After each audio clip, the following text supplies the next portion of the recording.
Yeah. There's not a lot of events in the States where you see these cars actively being hustled.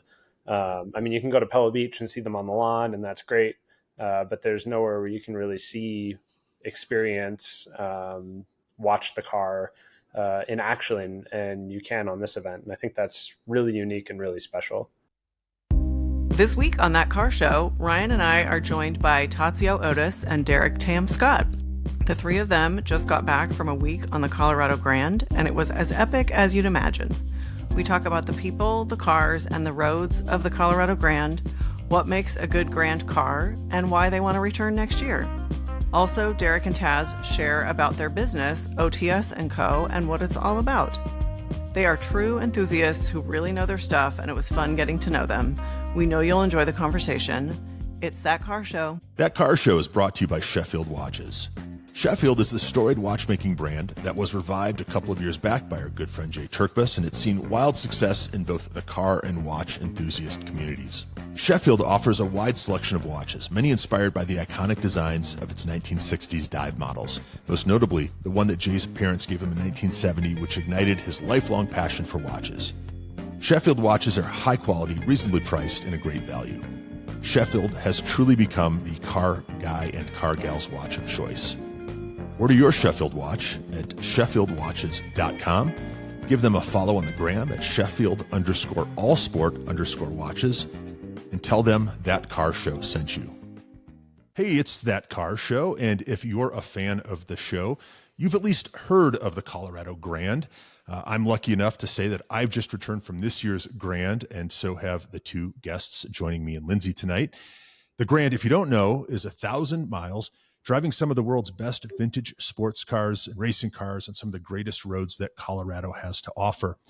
Generally speaking, the cars are model year 1960 and earlier, and they really are some of the greatest cars in the world. There are always a number of significant Ferraris, including again this year, what I think is the only unrestored 1957 250 Testarossa, two words, several competition Maseratis, multiple Jaguar C and D types, a dozen or so classic 300 SLs, along with Allards, Invictas, Lancias, Bentleys, Aston Martins, and absolutely other amazing stuff.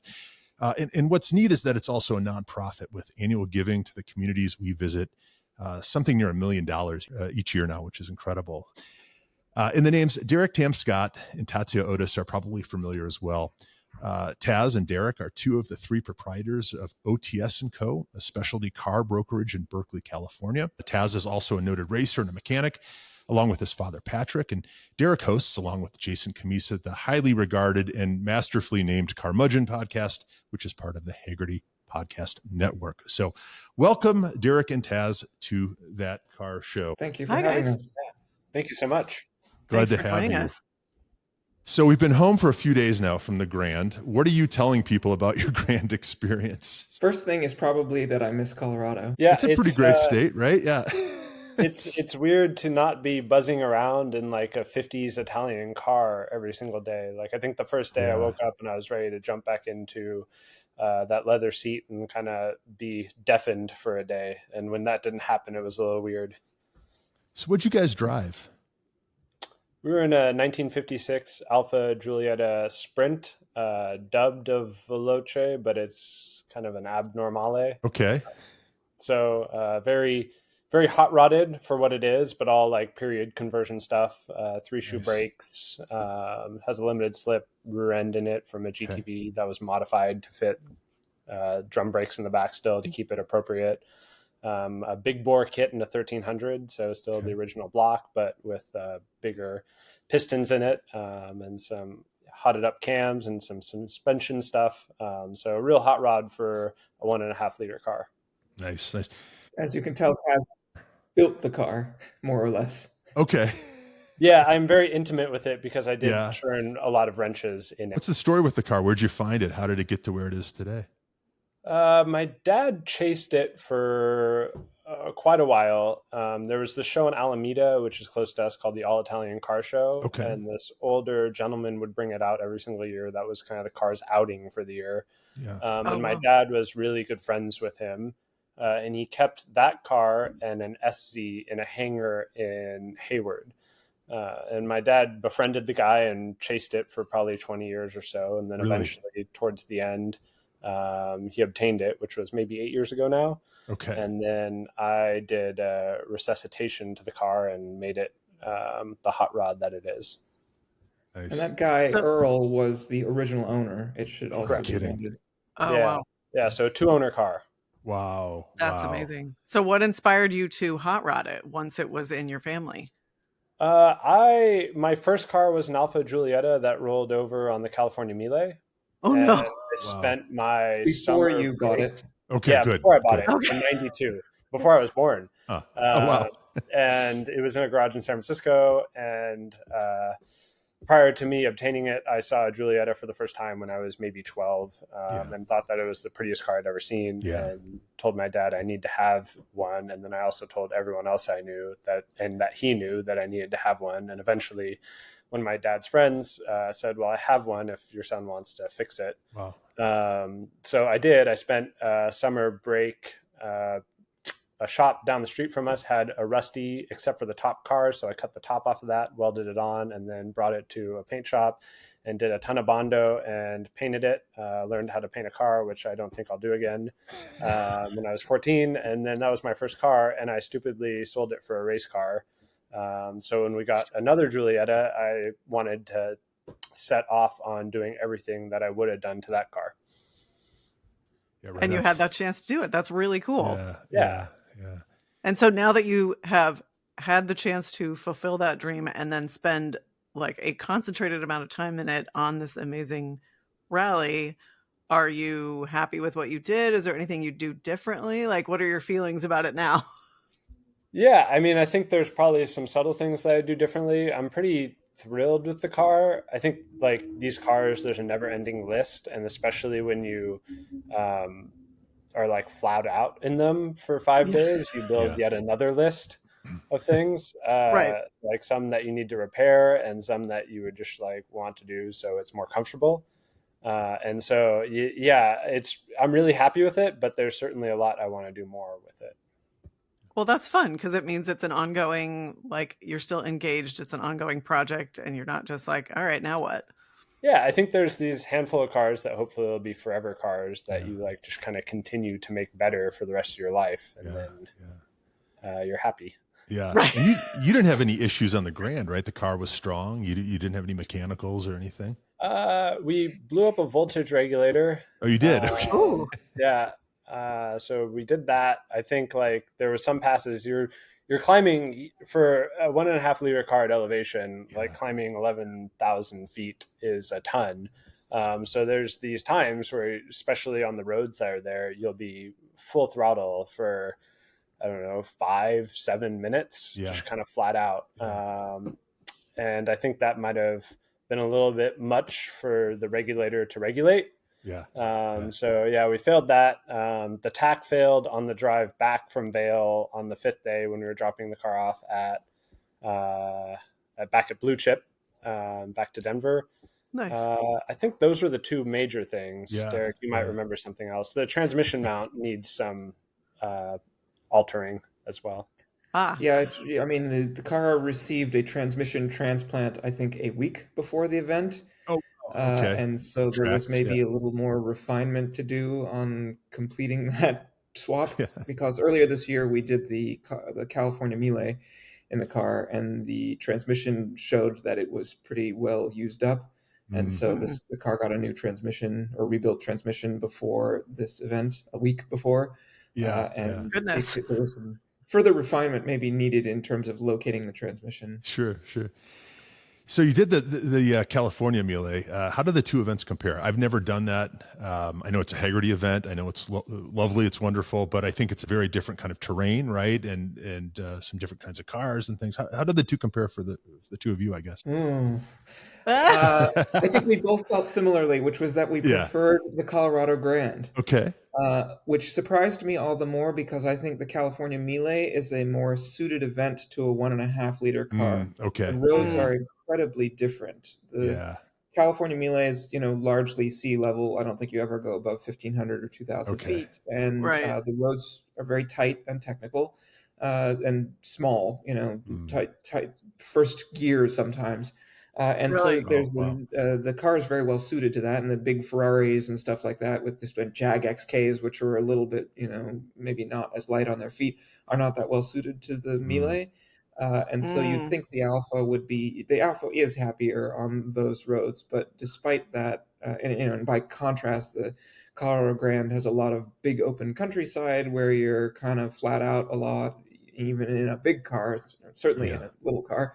And so the roads are more suited to the car, but I think we still prefer the Colorado Grand for a number of reasons, which we can go into at length. But please do. Yeah, let's hear it. Please.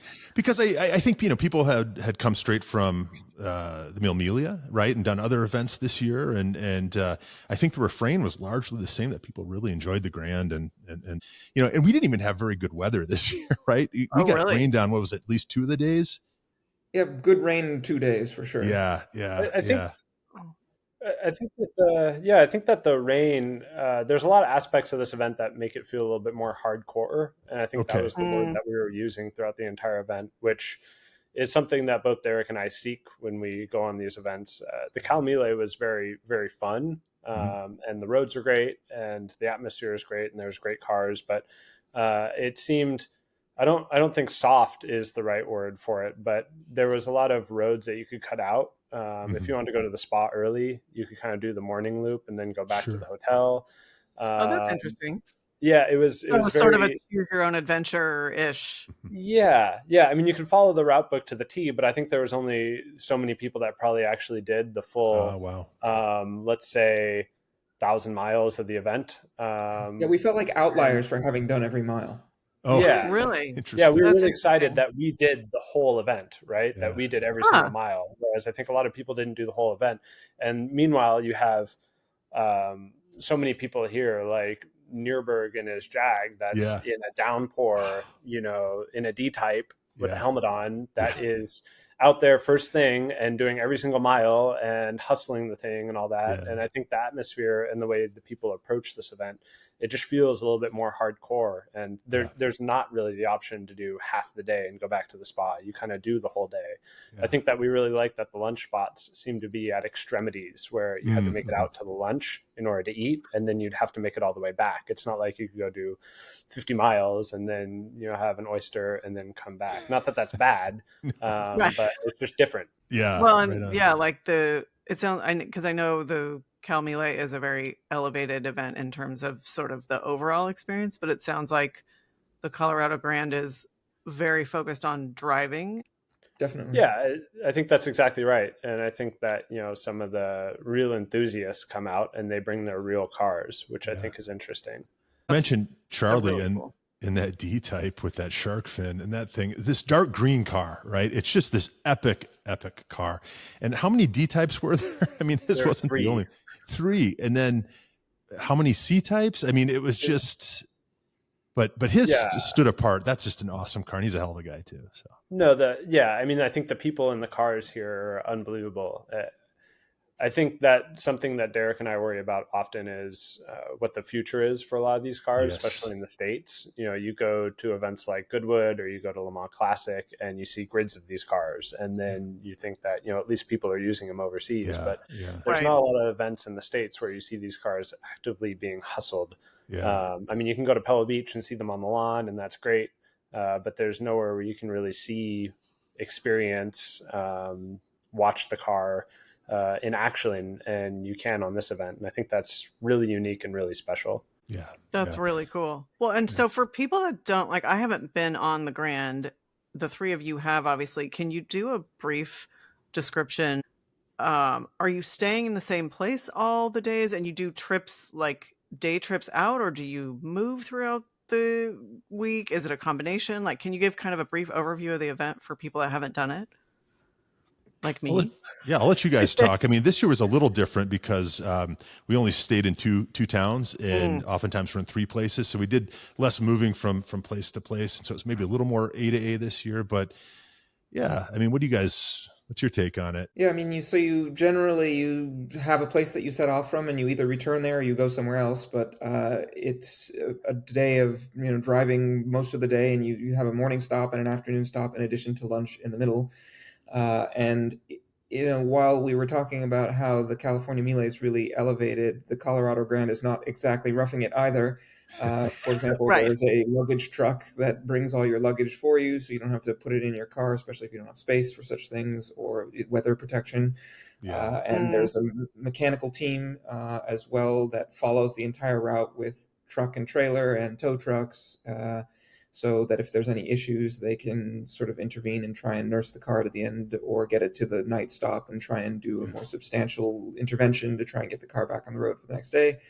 And so meals are all planned out, and there's a charity aspect to the Grand also, which is not present in the Mille, and we can return to that momentarily because I'm digressing from the question that you asked. No, but you're effectively, you are, either a couple days you will go back to the place you started, and other days you end up in another place. But there's a sensation certainly of going somewhere in the Colorado Grand, which I would say is less present with the Mille, because the Mille routes tended to be sort of concentric circles overlaid on each other. So if you overlaid the route, it would just be a bunch of spaghetti in a pile. And the Colorado Grand was more like, oh, we're going to Wyoming today. It's an entirely different state. Right. It's not like somewhere you might have passed by Yeah. the day before yesterday. Yeah.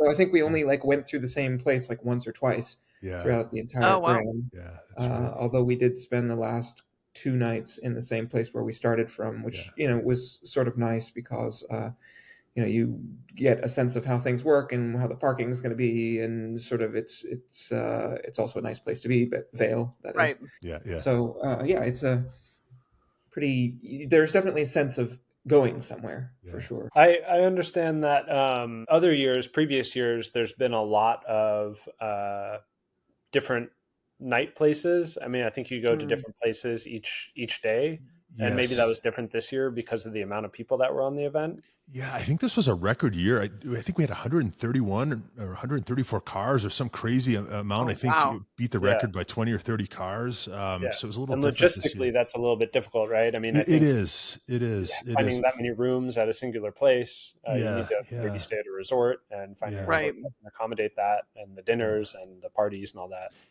And you mentioned going up to Wyoming, right? I mean, there are only so many directions you can go, and Nebraska really isn't an option. What? So, I think this was a great route. Don't get me wrong, but I think my personal favorite route is when we get down to Telluride and over to Durango, or down to Durango and over to Moab. I heard that over and over again. Is that right? Yeah. I hear that. Yeah. Yeah. You can't do it every year, but it is. I think that's my favorite. I mean, it's just to get a little bit of everything. I think Telluride might be the prettiest area of all of Colorado. Telluride's gorgeous. Really I think we're pretty motivated to return. So fantastic. Would love to have you back. And speaking of pretty, the Alfas, even in the crowd, this crowded field of like amazing cars. And we should come back and just geek out on the cars a little bit, because there were truly some phenomenal cars, but the Alfas are so pretty. I think you guys know our pal, Dan McInnes, and he was there in his Speciale. Yes. Giulietta. Mm-hmm.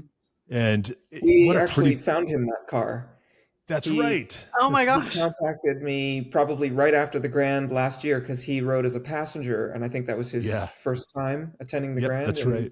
Yeah. He said, "Can you find me a Sprint Speciale?" And I don't know, some weeks later, I heard about one that was from a real friend's dad, who's a realtor, who found it in the garage of the house that he was representing for sale. And I said, "Hold on, I think I know somebody looking for this." So we, turned him onto the car, and he bought it. And fortunately, there were many months that were available to him to prepare it.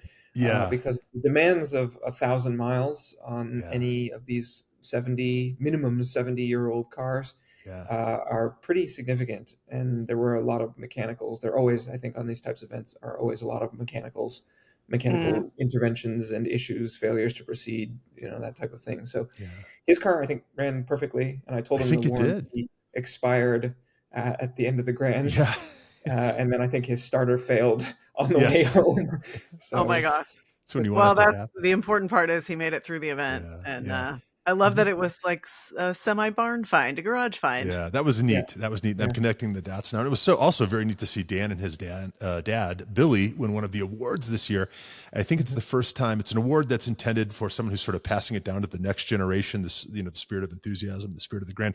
Yeah, this time around, it was from son to father, which was a little different. But I couldn't think of two more meaningful, or a more meaningful couple of people for it to go to. And that's really I got a little teary eyed when that all went down that last night, that last dinner.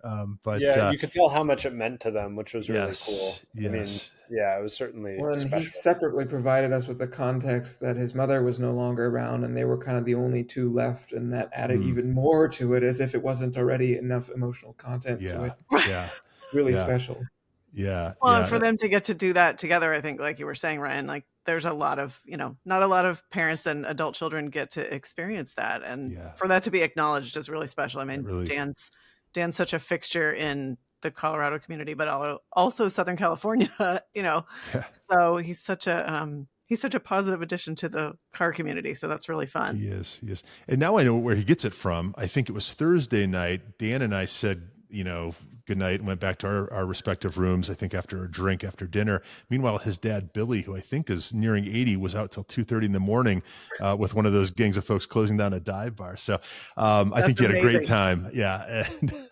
And they look so good doing it. Again, that car is so pretty. All the Alfas, again, even in that crowded field, the Alfas look so good. And I got to give you guys a lot of credit too, because you cut a good look coming in with the white jackets, the OTS and Co jackets. I thought that was pretty smart. So well done. Thank you for that. We, we've both, I think, grew up in this space, interacting with these cars and, learning all the good information and developing our taste from the people who came before us. And that's where our passion for this era of car comes from. And that's part of why we're so enthusiastic to share this entire era of cars, which, one of our colleagues who's high school age basically called them all pre-war cars. He referred to a car from the 1980s as a pre-war car today. Anything before Nam, right? Yeah. Hold on now. Which war are we? Wait a minute. Exactly. He's talking about the Gulf War.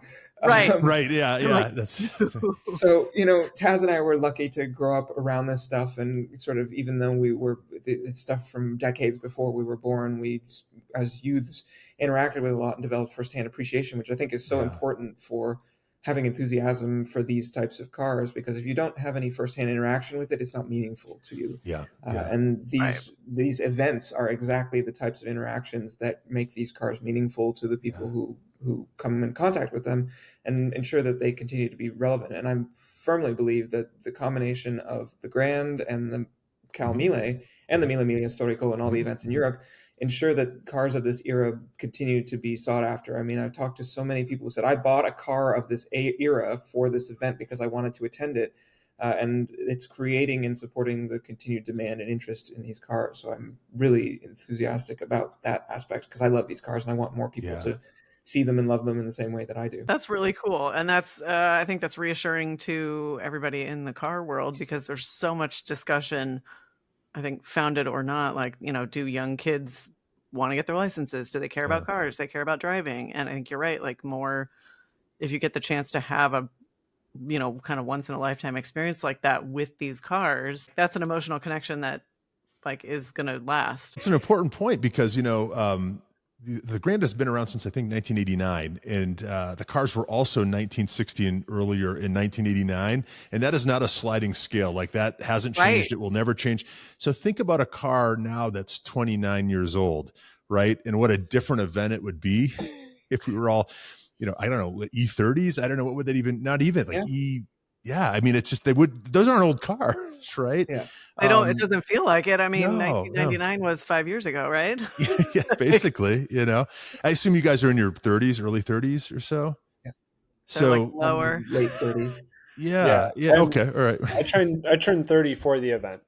Right on. Okay. Congratulations. Happy birthday. Just for you. Yeah. Fantastic. It's, but it's, you wouldn't necessarily have had, experience with these cars. And, you do wonder about the future of things, and it is so important to bring younger people in, and it'll be it'll be a challenge, I think, but the cars are just so inherently great, right? They're just great in a way that, that will never be made again, as you know. I think that's part of why we were there. I mean, Yeah. this was the first time we tried to do it, but my sense was that there was some effort to bring a new, group of people, younger group of people on board. And I thought that the age mix was certainly more varied than I had seen, for example, on the Cal Mille. There were certainly younger people there, and some with pretty heavy cars.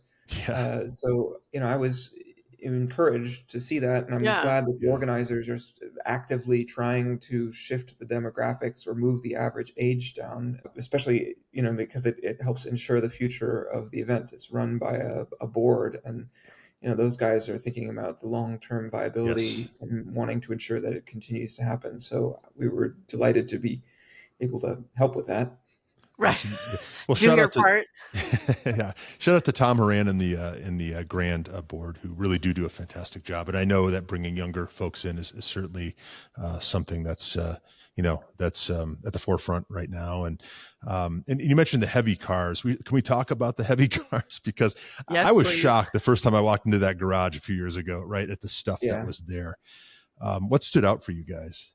Well, if you want to start heavy, I think you have to talk about the pre-war Bentleys. Oh yeah, those are all very heavy. Yeah, and literally and figuratively, right? Yes, literally and figuratively. I mean, those cars I think there must have been a feature of them. I noticed them all parked together one day at lunch, and there was a high incidence of them, 6-7 cars. Yeah, they're always popular. And these are, Cricklewood Bentleys, which is the original Bentley, not like after the Rolls-Royce Bentley, because Rolls-Royce bought Bentley in 1931. And also all the Bentleys that won Le Mans from before 1931. Yeah.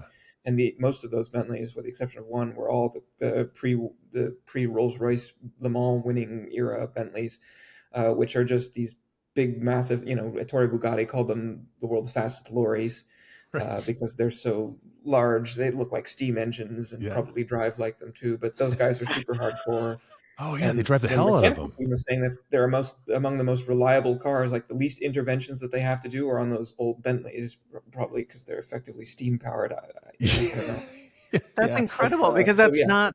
That wouldn't be my first guess. No. If you had to sort of but I think they're so overbuilt. They couldn't that's what it is. Do math and say this is how strong something needs to be. They're just going to make it like a cast iron pot and say it's probably good enough. And by a factor of 3.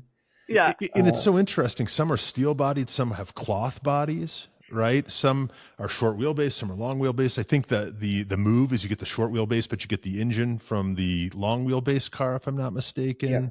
Yeah. So it's the 8-liter is the biggest engine that they did, and the 8-liter cars were never raced. The 8-liters were big, fast sedans or cabriolets. They were luxury cars, and so what you do is you take the 4-cylinder, like the 4.5-liter car, and put the 8-liter engine in it, and then it's it's like doing a big block. It's an LS swap. Right, the original hot rodding. Yeah.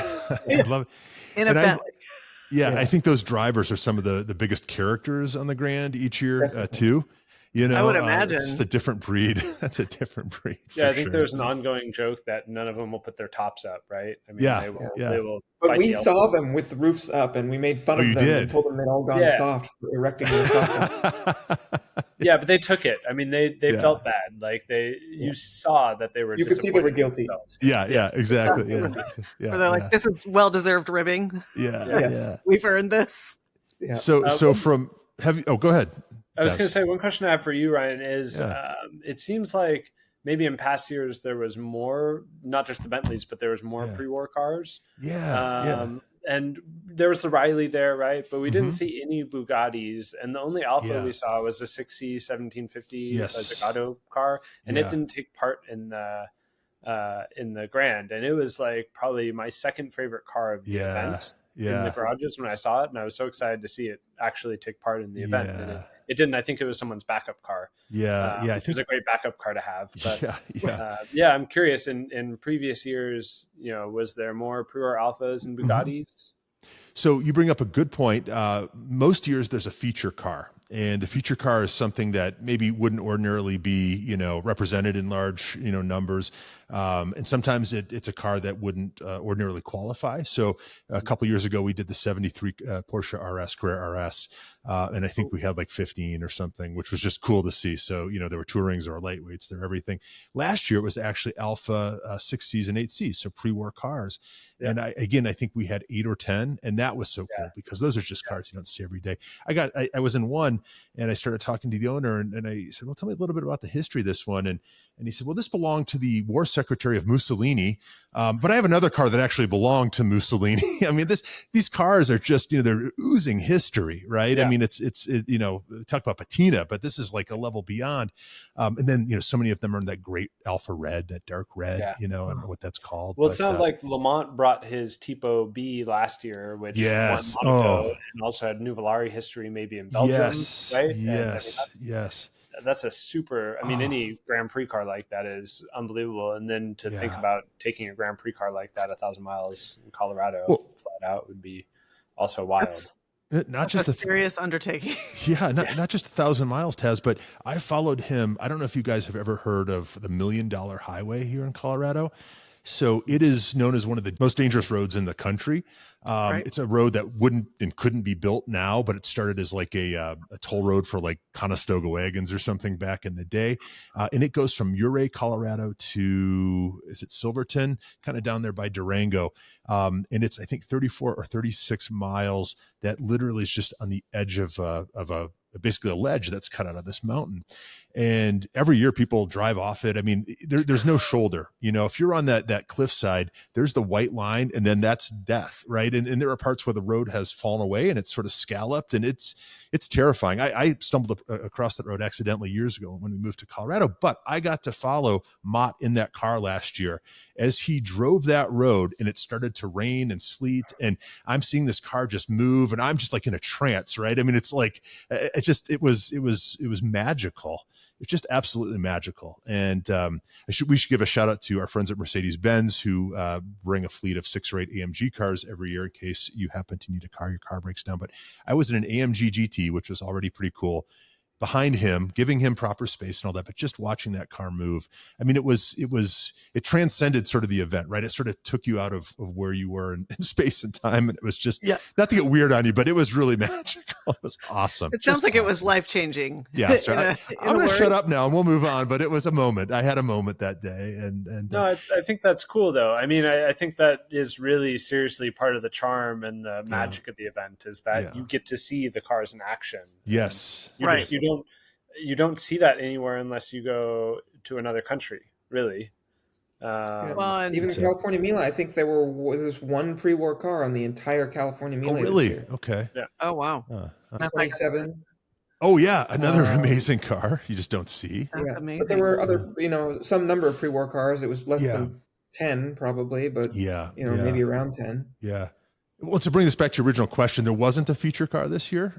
So that doesn't happen every year.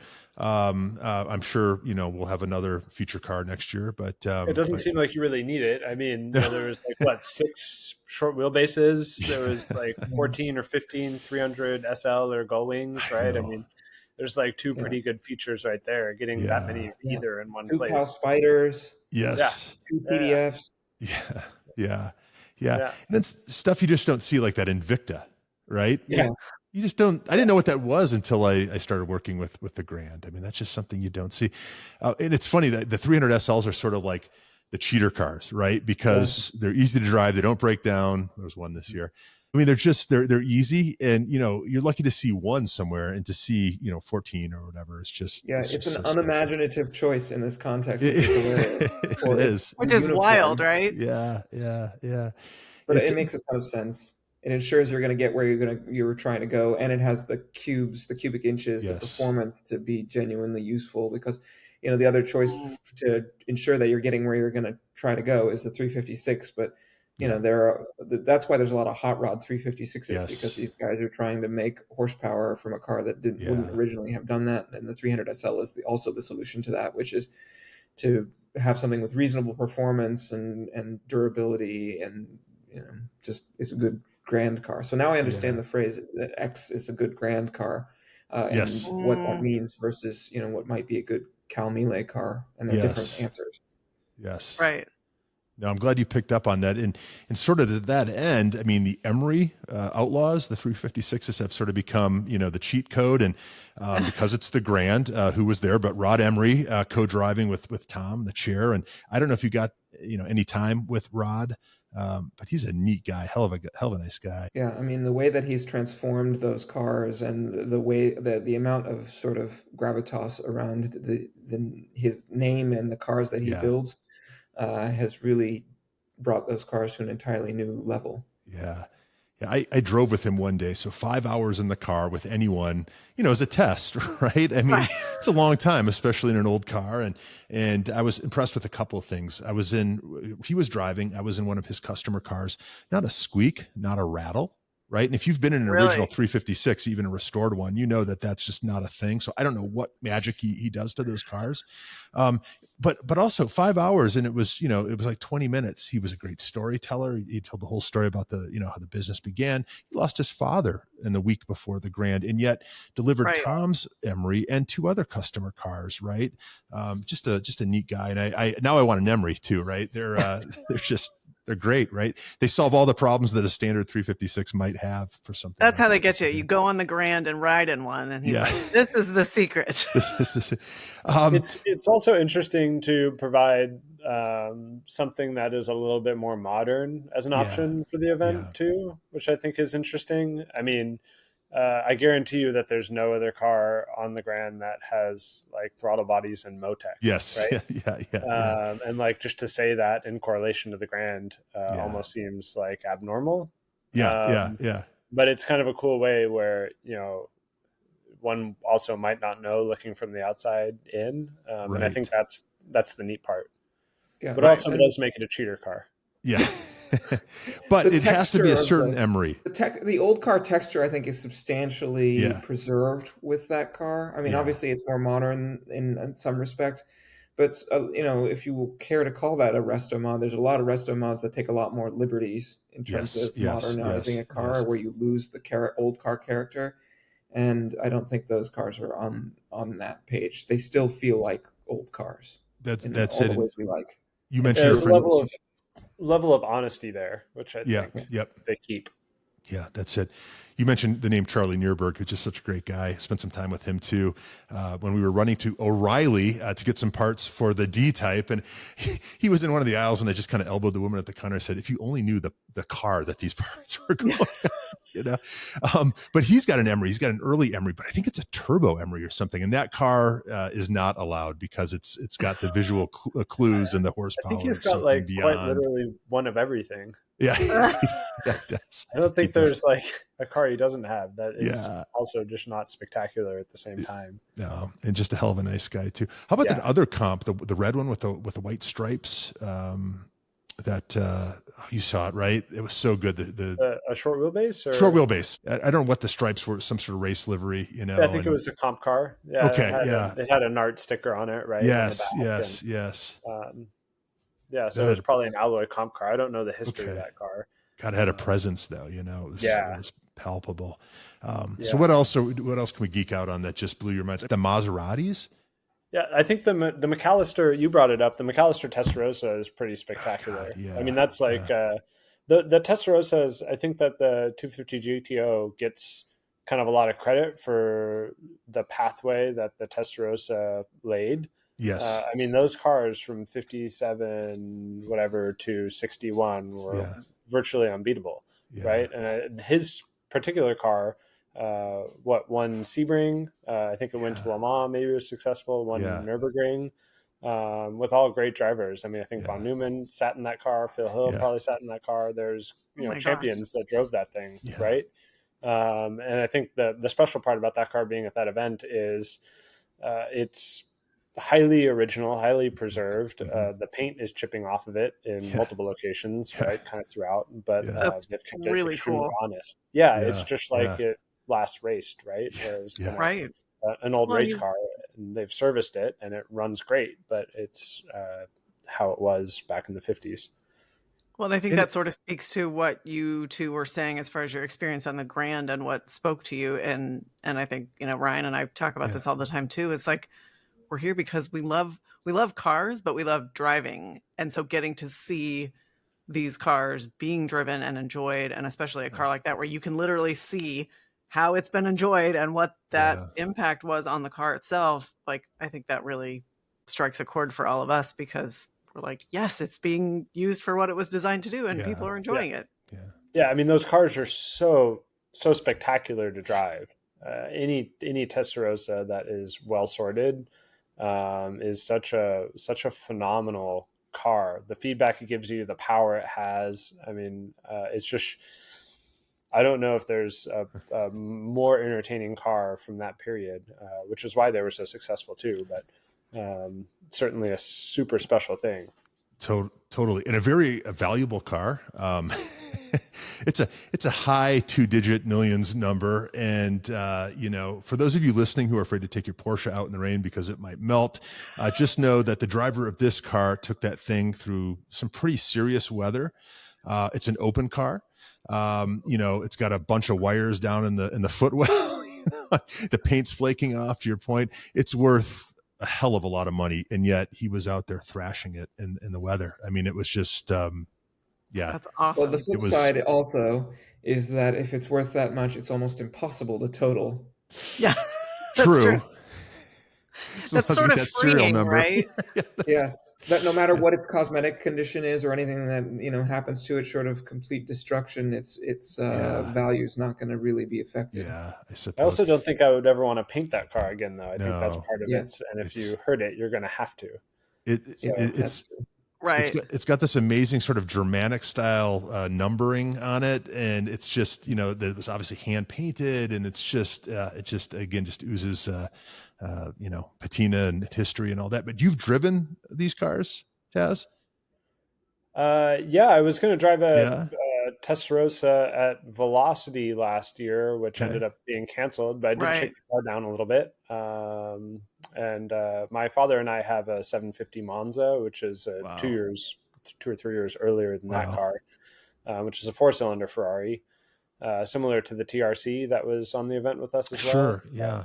A little earlier Scaglietti body design, bigger 3-liter instead of 2-liter to the TRC. So yeah, cool. I certainly have a lot of experience in the Ferraris, maybe not as much in the Bentleys. And I understand your dad, Patrick, is really one of the world's foremost 12-cylinder Colombo Ferrari engine guys. Is that right? Yeah, we've certainly done a lot of both Lampredi and Colombo engines at our shop. I think I've become a little bit more Lampredi biased. Because I've certainly built a lot more Lampredi and rebuilt a lot more Lampredi engines in recency.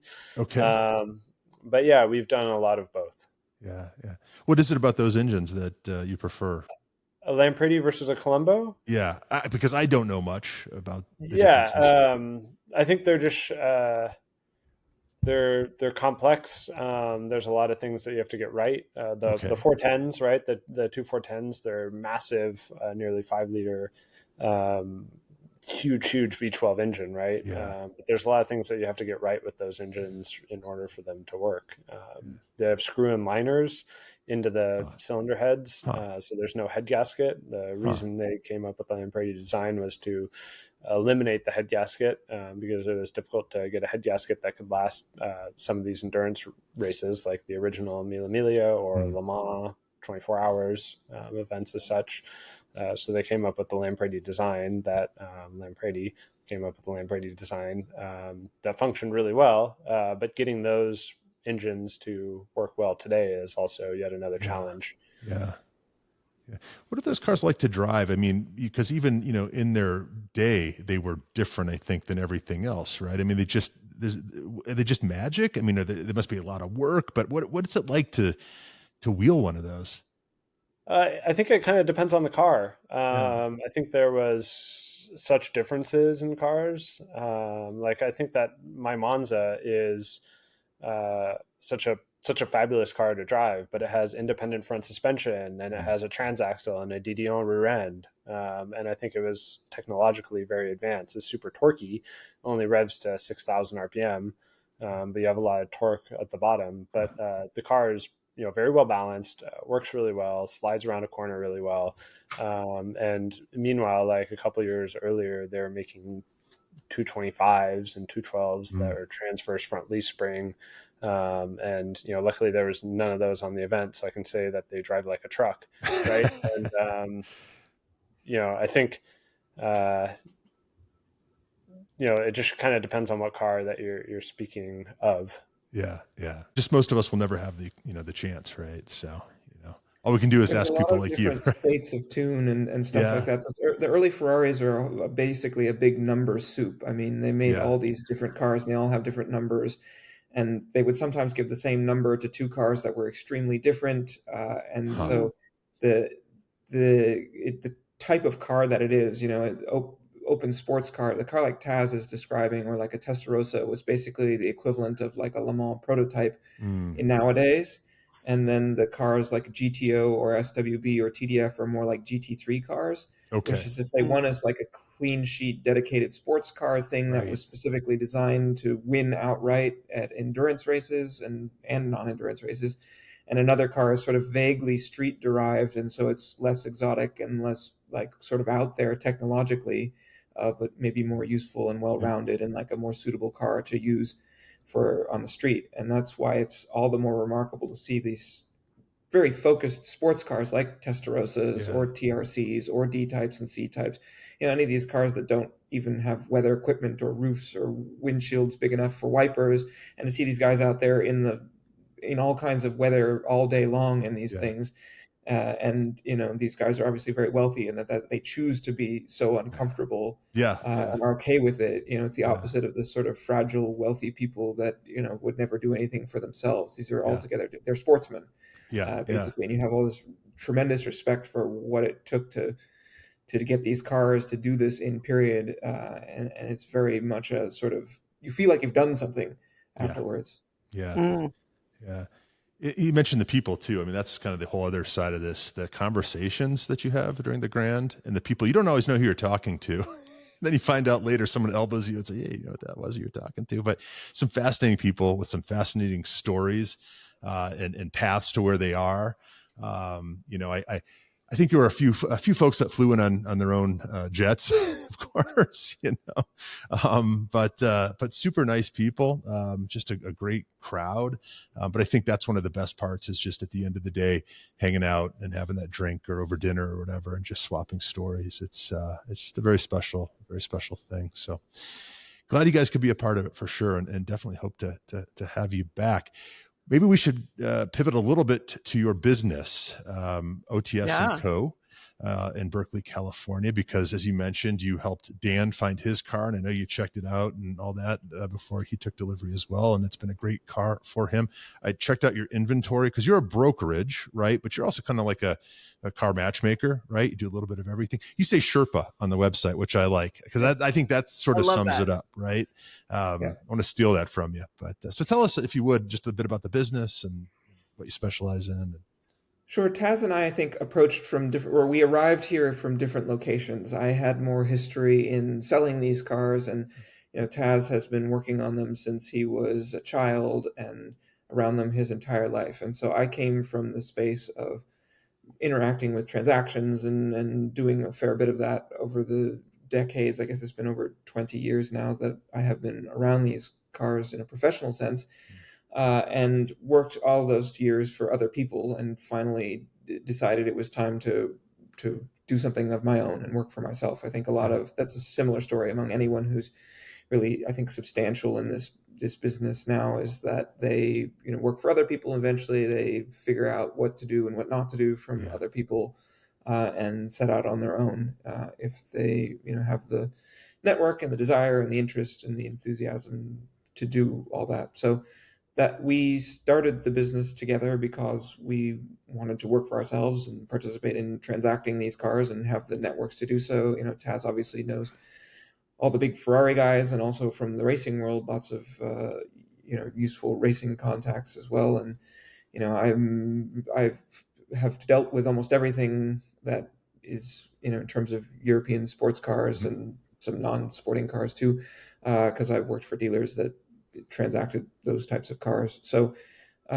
we decided to set out on our own and sort of transact cars in a way that is based on knowledge and experience and expertise and passion. A lot of people are about the transaction, or sort of they like the action or the chase. The deal making is almost incidental for me, at least. It's really the chance to interact with these cars and the people who own them and sort of share my enthusiasm and knowledge. So we try to know what we're talking about in depth as much as we can, and when we find people who know more than us, and we learn as much as we can from them. But for me, I really like learning about these cars, and it's almost like an excuse to turn all that nerdy enthusiasm that I had about learning as much as I could about these cars into some kind of sort of way that allows me to eat. Yeah. Wild. Important. Yeah. Yeah. Well, so few people, get to do what they're passionate about, right? I mean, there are a lot of people that are just wasting away in offices, as we speak. And, so I love that you two have followed your passion. Yeah. I mean, I think we'll kind of do anything that's interesting effectively, but obviously Ferrari is, we're strong at because of Taz's network, but Ferrari market's not in the best health right now. So we're happy to do other stuff too. But, okay. I would say, I don't know, what are some of our highlights? Lancia Stratos was a big one for me. I adore that car. Yeah. And I was really glad Taz got to drive one, because it's one of the most exciting cars I've ever driven. And the motor and transaxle are very familiar to Taz because he's worked on so many 246s. And so that has certainly been one of the major highlights for me of the cars we've done. We've done an F40, which is obviously really exciting. Plenty of RS Porsches, 73 and 964 and 993, and some more modern stuff too. Yeah, it's been fun for me because it's been an outlet to be able to try some pretty spectacular different cars that aren't Ferraris. One of the cars that I was extremely impressed by was, we had a track day, and a Carrera GT came out.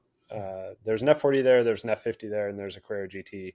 And I'd experienced the F40 and F50 before, but the Carrera GT was a new experience.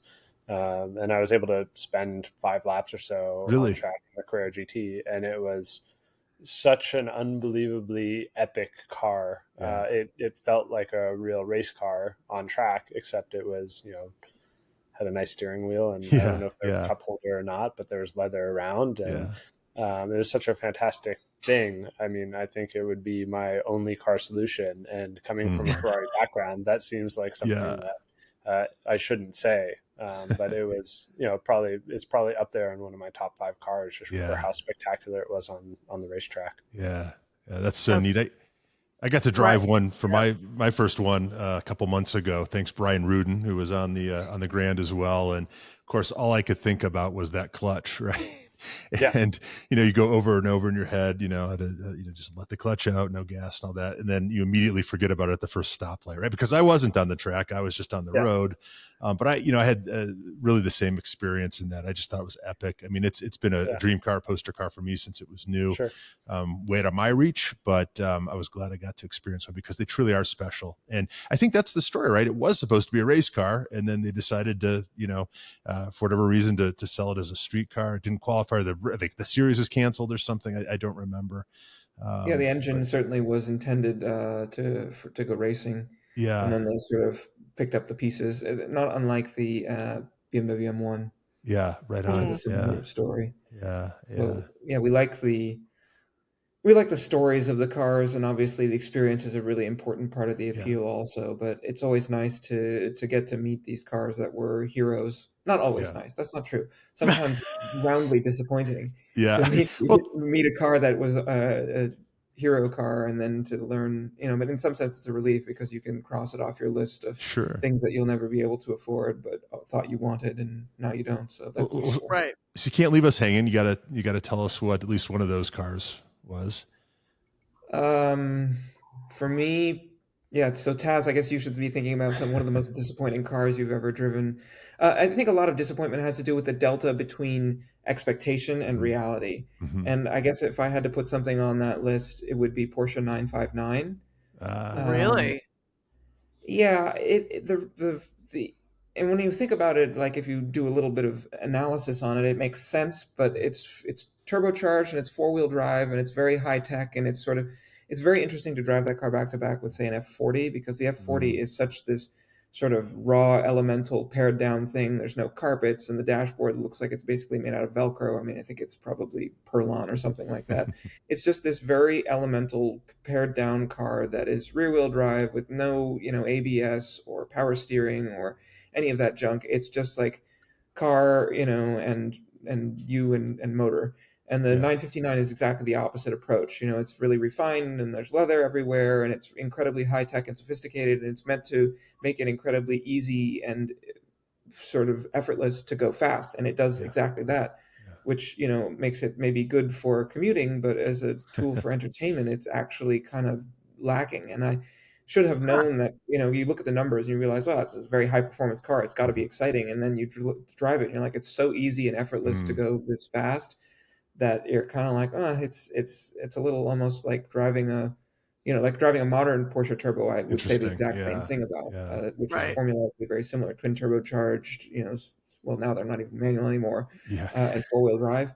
And it's just really, really good at going fast, but just because it's good at going fast doesn't mean it's fun or interesting or entertaining. And so I had these high expectations as this exotic that's so sophisticated and forbidden fruit and all that stuff. And, 11 days out of 10, I will choose an F40 over a 959. I would choose a Carrera 2 with like $12,000 of modification. Right. Interesting. So this is me Carmudgeoning, but grumpy about something. But that was probably one of the more disappointing hero cars, which was fine. So now I don't need to own one. The F40 though really is one of the greats, isn't it? Yeah, that's the one. That's the one. Are you guys into any new stuff like Porsche GT cars? Like F40 is pretty contemporary, isn't it? Yeah, I guess in the scheme of things, compared to some of the cars we talked about. Someone who builds Lampredi motors, yes. Yeah, exactly. New cars, contemporary. No, you quite like I mean, there's some things that you do like. You were surprised by the Scuderia that had the manual swap. Right? We had 360 Townstradale. Yeah. I mean, but this is still a 20-plus-year-old car. Sure. I mean, you still plug a computer into it. I think like that justifies its newness. That's the metric. Yeah, and it has functioning air conditioning, and there's a button on the key that unlocks the door also, so it's pretty modern. I personally, there's certainly new Porsches and Ferraris that I like. I mean, I think a 296 is such a spectacular car. I've driven one of those around Buttonwillow, and I thought that car was absolutely stellar. A 992 GT3 car feels like a race car on street tires. Even it still just brakes, acts, responds like a race car on track. I don't have a lot of street time in those cars, so I can't really speak to their like everyday life. But on a racetrack, they're really spectacular, and certainly that's half the battle with me sometimes. The problem with those cars on the street is that they are so capable that you will never be able to explore that capability on the street, and to me that is such a disappointment because I really like exploring the envelope, and those cars, the envelope is so large that you never get the chance to visit the car's capability unless you're on track. And for me, that will always make the car.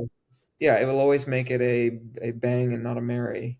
And that's why I love old cars. Is that our show title? I'm just saying. No, that's a good answer. That's a good. I can't even blame it on drinking anything. I'm drinking water. What do you guys daily drive? I'm just curious. Is it something older, or is it just something utilitarian? Or go ahead, Taz. I have a BMW 128. Right on. That I like.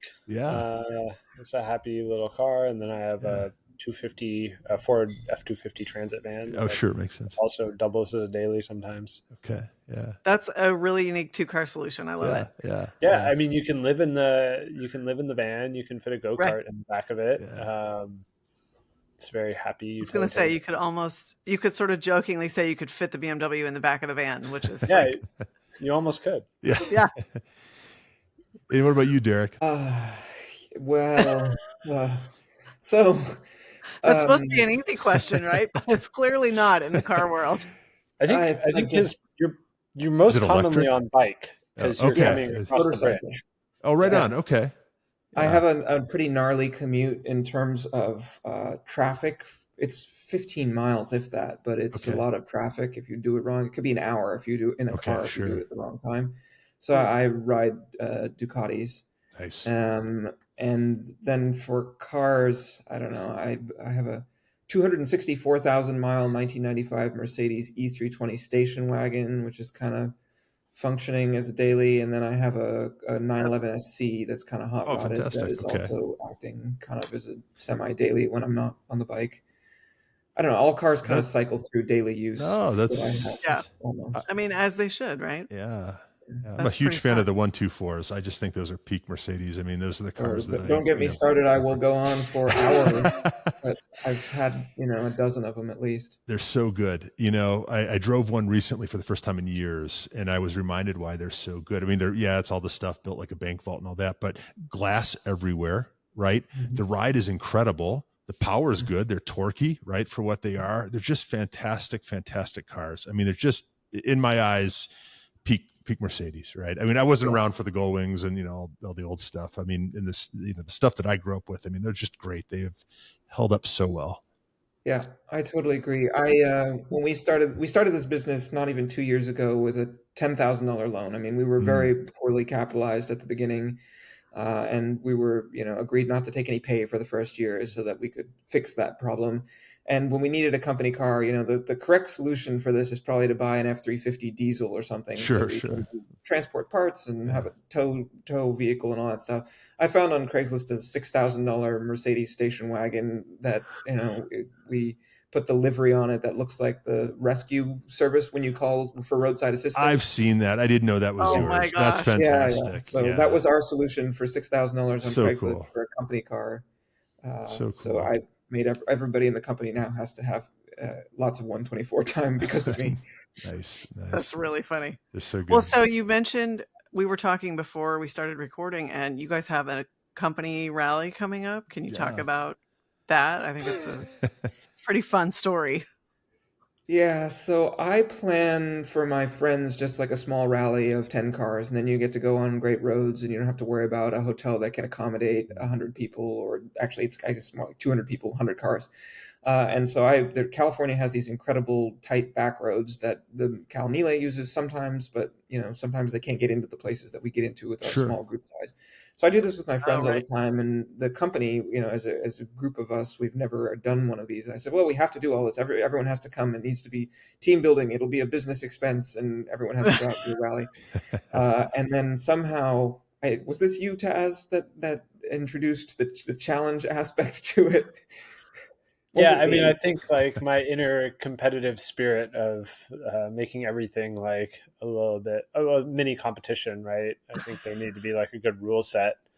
So I thought that all cars should be no more than $2,000, with the exception of like safety and or OEM swappable parts to get the thing running if you need to do so within reason. So, I mean, obviously you can't buy something modern that needs, $25,000 worth of like, a motor swap and stuff like that. But if you find a $2,000 car that you can get stuff at O'Reilly's or so on and so forth and make it a runner, that should be certainly part of it. Yeah. And you were driving it before we got on the air, and I was late to get on the air because I was trying to. So I got this car, and Derek says that he knows what it is, but he doesn't really know what it is. Okay. It could be he knows that it has a certain type of motor, because that was discovered. But it could be like a Nash Metropolitan. You don't know what it is. That'd be something. Right? So it's a bit of watch this space next week when the event actually happens. But so I found my car on Facebook Marketplace. I spend most of my nights doing this, not to the satisfaction of my fiance, but I have a huge saved library of $2,000 shit boxes. and this one supposedly needed a clutch slave. So I was like, great. So I went out, looked at it. The clutch slave was already off of it. They said that they had the thing running a couple years ago. I thought, great, I'll bring this home, trailer it over, and then put it up. I got under it. I pushed the release fork in, and there was certainly nothing there. It just went to its extremity, which meant that there was either no release bearing and or clutch in the thing. So I couldn't bring it to the shop because they would see it. So I've done all this in my garage, which I'm still doing. And so a guy that's staying with me helped me pull the motor out in the garage, and then we realized that there was no second gear. So I found 2 free gearboxes and made like 1 gearbox out of 3, and it's back in the car. And it finally went its first mile, maybe in 15 or 20 years today, to the gas station. Wow. Where I got momentarily stuck and then late to be on here. So it runs on gas. Yeah. Yes. Okay. Yeah. Yeah. So what we know narrows is it down.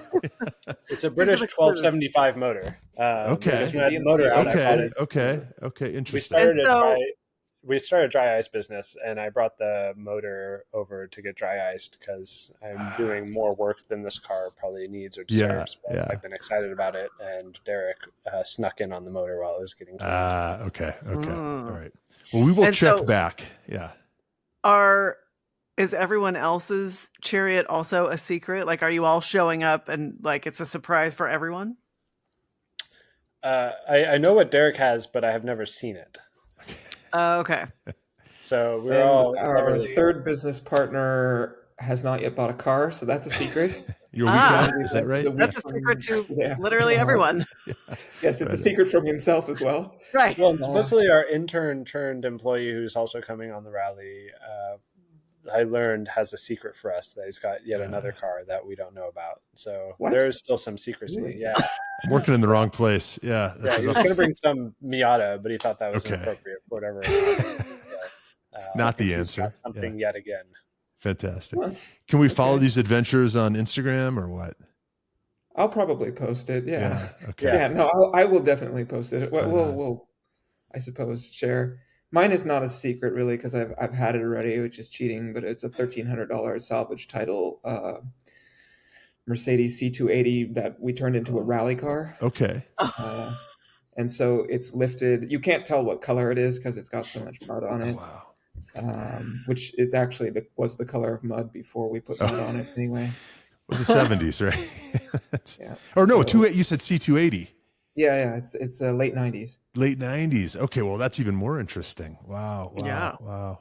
I would argue it's less interesting, but the rally car and the fact that it's lifted and got I've never seen one. Yeah. That's awesome. Well, we're at an hour. I think that's probably a show. But speaking of Instagram and social media, where do we find you guys? Where do we find your shop? Yep. So our shop is OTS and Co. And that is, Ottis and Tam-Scott, OTS. So that's pretty polished. And then our personal Instagram, mine is Tam-Scott, and Taz, you are Ottis Racing. That's it. Right on. Perfect. So, you can follow our misadventures on there. Yeah, you're both good follows, and really appreciate having you guys on because I know how busy you are. I know you just got back from the Grand. You got a million things going on, and this was very short notice. But really, just wanted to share, the spirit of the Grand with the people listening, and it's a very special thing to me, and it sounds like it was a special thing to both of you as well. And we hope to have you back soon.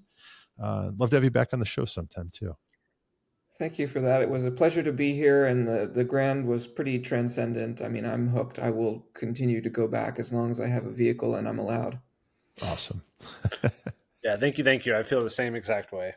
Well, Tazio Ottis and Derek Tam-Scott, thank you so much for being on That Car Show. Have a good night, guys. And remember, always be driving.